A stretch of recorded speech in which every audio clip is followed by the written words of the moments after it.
Welcome to Dolphin Dive Daily, your go-to spot for everything Miami Dolphins. If you bleed aqua and orange, hit that subscribe button and join the pod. The Miami Dolphins find themselves in a storm of perception, one that could shape the entire narrative of Mike McDaniel's tenure. Since 2022, McDaniel has been hailed as a modern coach, bringing humor, relatability, and a less intimidating presence to an organization that long sought stability. His results have been decent: 28 wins, 2 playoff trips, and a reputation for offensive brilliance. Yet beneath those achievements lies the haunting fact that Miami has no postseason wins under his leadership. And now, after an ugly joint practice with the Detroit Lions, critics are circling with renewed energy. Reports described it as one of the most lopsided sessions in recent memory, a damning label that cuts deep for any NFL team. More troubling, whispers of the Dolphins being soft surfaced again,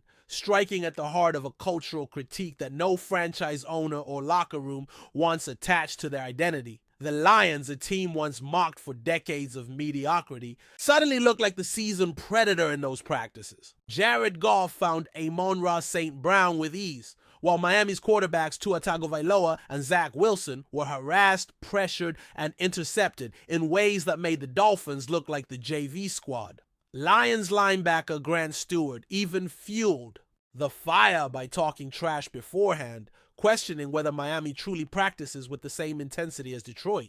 Instead of silencing him, the Dolphins' flat performance gave his words credibility. That sting matters because in a league built on pride and toughness, no team wants to be defined as the weaker side. For McDaniel, whose persona thrives on connection and cool-headed composure, the optics could not have been worse. It wasn't about a preseason win or loss. It was about identity. And identity in the NFL is a currency often more valuable than numbers on a stat sheet. Former head coach Eric Mangini didn't hold back when analyzing the fallout. On Colin Cowherd's show, Mangini bluntly stated that McDaniel must be seething internally, even if his outward demeanor remains calm. Coaches live and die by culture, and culture is often judged in moments like this. Mangini highlighted Miami's recent history. Strong starts that collapse under pressure. In 2022, an 8-3 record crumbled into 9-8.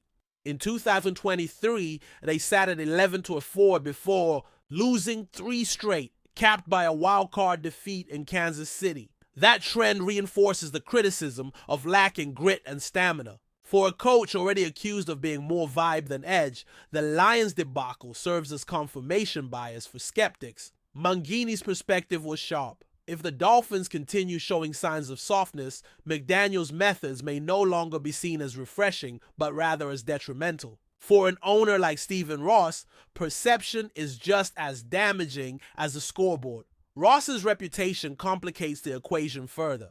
Known as a hard-nosed businessman who built his empire through unflinching decisions, Ross embodies toughness. To have his billion-dollar franchise labeled as soft is an embarrassment that goes beyond football. It becomes a reflection on ownership itself. Mangini suggested that this embarrassment might already be gnawing at Ross, quietly eroding his patience. While coaches and players often get leeway in bad moments, being humiliated in joint practices and confirming critics' worst claims isn't something an ambitious owner will tolerate for long. Ross, after all, wants the Dolphins to be contenders, not punchlines. And in Miami's sports market, where flash and showmanship are everywhere, perception carries immense weight. For McDaniel, his future might depend less on schemes and play calls and more on reshaping his team's image before the whispers of softness evolve into calls for change from the very top of the organization.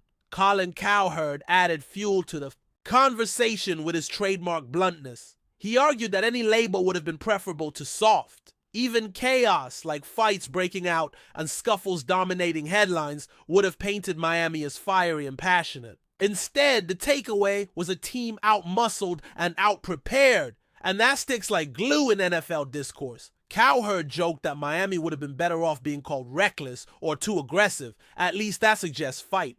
What they got instead was ridicule, even down to the small scuffle between Jamison Williams and Ifeatu Melifonwu, which local reporters sarcastically claimed Miami lost to.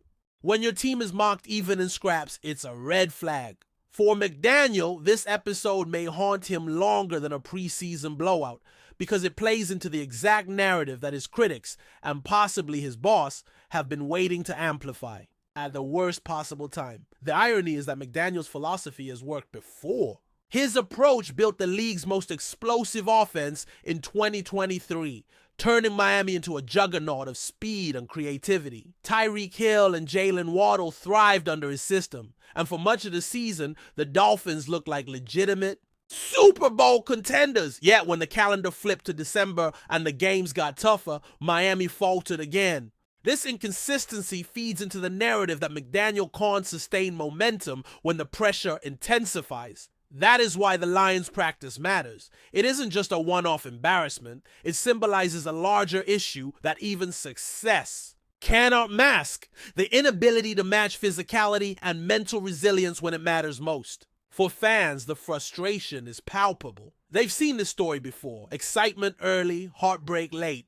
And if the Dolphins cannot prove toughness now, why should anyone believe things will change when January football arrives? What's at stake is not just McDaniel's reputation, but the very trajectory of the Dolphins as a franchise. Miami has long lived in the shadow of its own history, chasing the ghosts of Don Shula and the glory days of Dan Marino. Every time a new coach arrives, fans dare to dream that the drought will end, that the Dolphins will return to NFL royalty. McDaniel was the latest beacon of hope, a young offensive mind meant to modernize the team. But culture, not just schemes, defines champions. Right now, Miami's culture looks fragile. If they stumble again, whispers of change will become roars. And Stephen Ross has shown he is unafraid of making bold moves. McDaniel may find that his innovative playbook means little if his players are perceived as unwilling to fight. In this league, optics and toughness are currencies coaches cannot afford to run short on. The players themselves are caught in this storm. Veterans like Tyreek Hill, Terron Armstead, and Xavier Howard are not accustomed to being labeled as soft, and such criticism can fracture locker rooms if unchecked. A team that starts believing the outside noise risks unraveling from within. For McDaniel, the challenge now is to reframe the narrative before it poisons morale.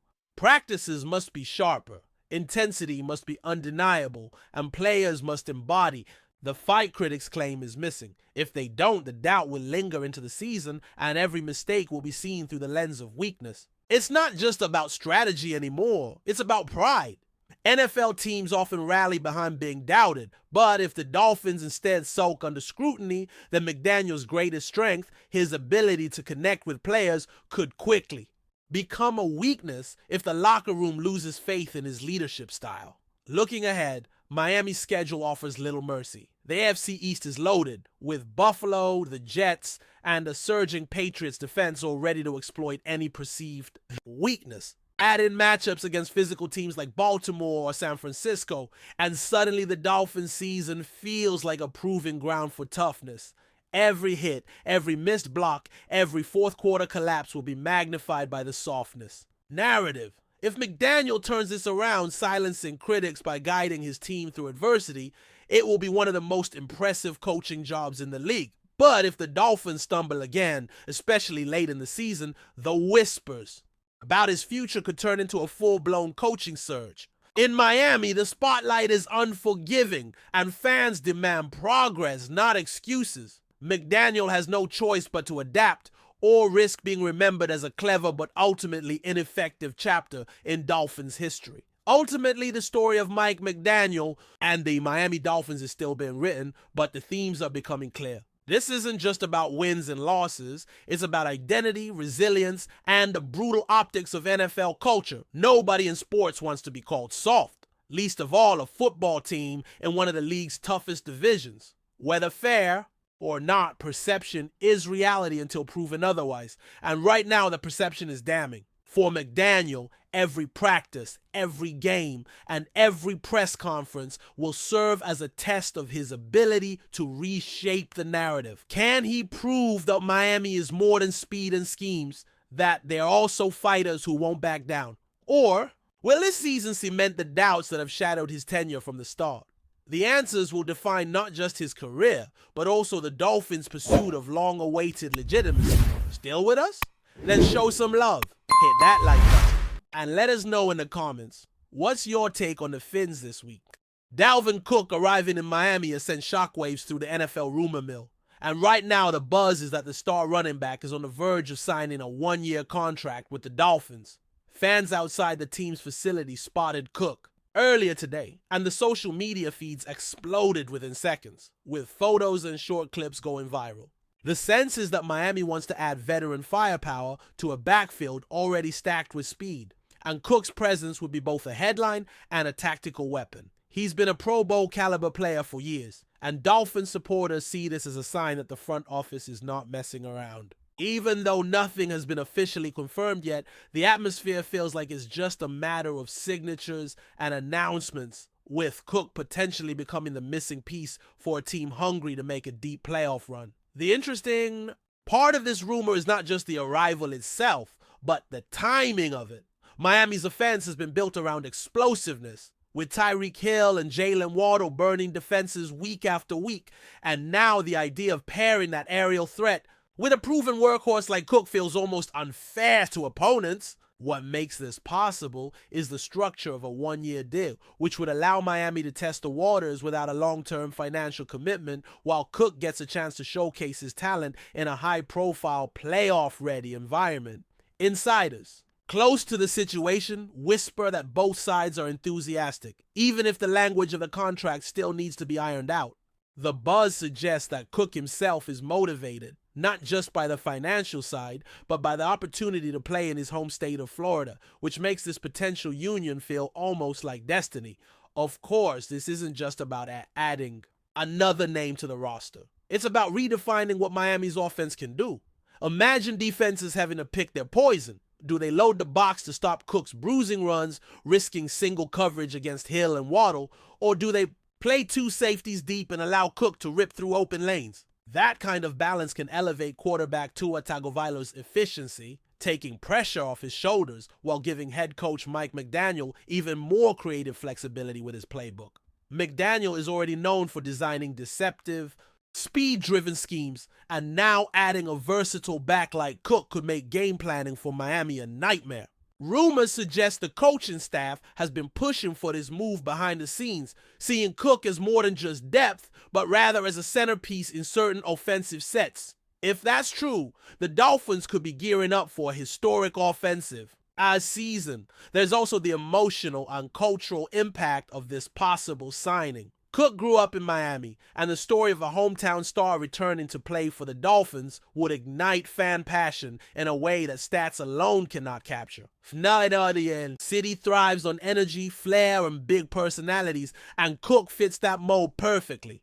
Imagine the scene of his first game at Hard Rock Stadium, the crowd chanting his name, family and friends in the stands, and the narrative of coming home fueling his performance. Sports are built on moments like these, and the Dolphins seem eager to capture that magic. Local media outlets are already running speculative pieces, and fans are flooding radio shows with calls celebrating the idea. Even if it's technically still a rumor, the emotional momentum feels unstoppable. And sometimes that's just as powerful as the official ink on paper. Financially, this kind of move always sparks debates, especially when it involves a veteran. Running back in today's market, the trend around the league has been to undervalue the position, with teams reluctant to hand out big deals, but a one-year contract changes the dynamics. Reports suggest Miami's front office is crafting a deal heavy on incentives, meaning Cook will have every reason to deliver top performances without burdening the team's salary cap flexibility. For Cook, this could be a bridge year, a chance to prove to the league that he still has elite mileage left in his legs, setting himself up for another payday next offseason. For Miami, it's a calculated risk with potentially massive upside. The kind of smart gamble contenders make when the window to win feels wide open. That balance between ambition and pragmatism is what makes this rumor so compelling. Critics might argue that Cook's recent seasons haven't been without concerns, pointing to durability issues and questions about consistency. But supporters counter that Miami's rotation already has speed and depth. so Cook wouldn't necessarily need to carry the ball 25 times a game. Instead, he could be used strategically, pounding defenses late in games, wearing opponents down, and serving as a red zone weapon. That kind of usage could extend his career and maximize his efficiency, while still giving Miami an element they've been missing. Behind closed doors, whispers suggest that the Dolphins' medical staff has already conducted preliminary evaluations and feel comfortable with Cook's condition. If that's accurate, then many of the doubts that linger around his ability to perform might already be addressed, making this less of a gamble than outsiders assume. The locker room dynamic is another piece of the puzzle, and insiders hint that Miami's leadership group is supportive of the move. Players respect Cook, not just for his talent, but for his resilience and work ethic. Adding a proven veteran presence in a young, energetic locker room can often tilt the balance when it comes to mental toughness during a grueling season. With playoff expectations weighing heavily on this team, that kind of intangible value might be just as important as the touchdowns and yards. Some even speculate that Cook could mentor the younger backs on the roster, giving them guidance while elevating the overall standard of preparation and performance. If that's the case, then Miami isn't just signing a runner, they're bringing in a culture setter, someone who can influence games on and off the field, which might explain the urgency to close this deal quickly. Fans and analysts alike are already imagining the highlight reels. Cook breaking tackles in aqua and orange, sprinting down the sideline as Hard Rock erupts, and giving national broadcasts another storyline about Miami becoming the NFL's most entertaining show. The Dolphins have long craved an identity beyond just flashes of promise, and with Cook, Hill, and Waddle sharing the spotlight, that identity could finally take shape. Even neutral fans would tune in because it's rare to see an offense with this much pure firepower assembled in one place. The league thrives on stars, and Cook's addition would only enhance Miami's relevance in primetime slots, making them appointment viewing. If this rumor becomes reality, we could be witnessing the early stages of Miami emerging as both a contender and a cultural phenomenon, blending winning football with the kind of style that captures attention everywhere. Still, nothing is official until the ink dries, and that suspense is what makes the current moment so electrifying. Every hour without confirmation feels like another twist in the saga, with reporters camped outside, insiders dropping hints, and fans refreshing their feeds non-stop. That anticipation is a performance in itself, the theater of modern sports media where rumors become events. If Cook walks out wearing a Dolphins cap at the press conference, the wave of excitement will crash across the NFL landscape. But if negotiations stall or details unravel, the disappointment would be equally massive, a reminder of how fragile these moments can be. For now, all anyone can do is wait, speculate, and ride the buzz as the story of Dalvin Cook in Miami builds like a storm just offshore. And maybe that's the real story here, the way one player's potential arrival has captivated a fan base and shaken up the league's conversation. Cook hasn't signed yet, hasn't taken a snap, hasn't even spoken officially about his intentions. But his presence in Miami has already transformed the energy around the Dolphins. This is what sports are about. The hope, the speculation, the dreaming of what could be. Whether the deal becomes official or not, the rumor itself has reignited excitement, uniting fans in a shared vision of what the season might hold. If he does sign, the expectations will be sky high, the pressure immense, but also their opportunity historic. And if it doesn't happen, Miami will still have reminded the world that they're bold, aggressive, and willing to chase greatness. Either way, the Dolphins have already won the battle of attention, and maybe that's the first step toward winning much more. That's a wrap for today's dive. If you're loving the content, share it with a fellow Dolphins fan, hit subscribe, and turn on notifications so you never miss a splash. Fins up.